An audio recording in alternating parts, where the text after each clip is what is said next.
আসসালামু আলাইকুম, কেমন আছেন? ভাই আপনি কেমন আছেন? এই তো আছি আলহামদুলিল্লাহ।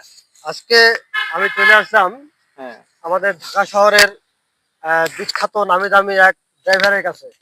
ভাই আপনার নামটা বলবেন কি? আমার নাম মোহাম্মদ ফরহাদ ইসলাম। ফরহাদ ইসলাম। জি। আচ্ছা, আমি জানি যে আপনি একজন অভিজ্ঞ ড্রাইভার। আপনি কবে থেকে গাড়ি চালান ভাই? আমি তো অনেক ছোটবেলা থেকেই গাড়ি চালাই। আগে মনে করেন যে ছোট গাড়িগুলো চালাইতাম। পাওয়ার টিলার এগুলা ছোট থেকে আস্তে আস্তে বড় হইছি। সবাই এরকমই ছোট থেকেই বড় হয়। এখন বর্তমান আমি পরিবহনে আছি। নাইট কোচে। নাইট কোর্সে চালান। জি, আচ্ছা, জাহেদা এন্টারপ্রাইজ। জাহাজ এন্টারপ্রাইজ। আচ্ছা, গুড। তো এই গাড়ি চালাতে গিয়ে কোনো ধরনের কোনো সমস্যা? হ্যাঁ, সমস্যা তো অনেক ধরনেরই হয়। যেমন আপনি কি ধরনের সমস্যা শুনতে চাইতেছেন?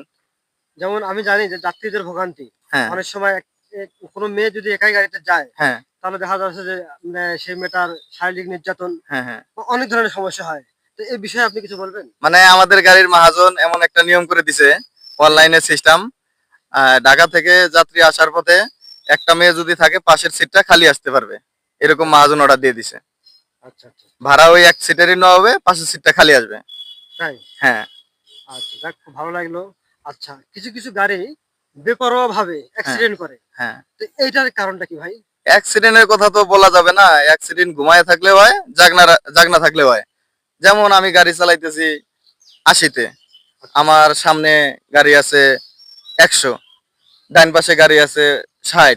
আচ্ছা, আমারটা 80, ওটা 100, ডাইন পাশেরটা 60। হ্যাঁ, হ্যাঁ। এখন 60-এর গাড়িটা যদি হঠাৎ করে বাম পাশে আনে, আচ্ছা, সামনের গাড়িটা বের হয়ে চলে গেল, কিন্তু ওর টানটা 60, আমারটা হলো 80, আমি তো আর বের মানবে না সহজে।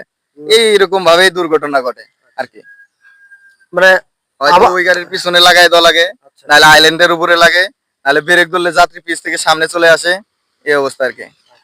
মানে আমরা জনগণ যেটা জানি আরকি যে কিছু ড্রাইভার মানে ড্রিংক করে। ড্রিংক করার পরে তারা নাকি ড্রাইভিং করে। এই বিষয়ে আপনি কিছু বলবেন? এটা নেশার কথা তো বলা যাবে না, এখন নেশা অনেকজন করে অনেকজন করে না।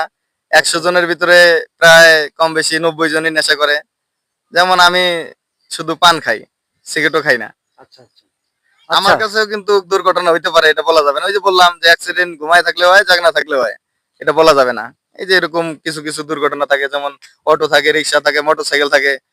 সবাই তো আর রোড ঘাটের খবর জানে না, রাস্তাঘাটের। ঠিক আছে ভাই।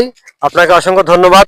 সুপ্রিয় দর্শক মণ্ডলী, আপনারা একটা জিনিস মনে রাখবেন, একটা অ্যাক্সিডেন্ট সারা জীবনের কান্না। অতএব আমি ড্রাইভারকেও বলবো প্লাস যাত্রীদেরকেও বলবো আপনারা সকলেই সাবধানে চলবেন। সবাই ভালো থাকবেন।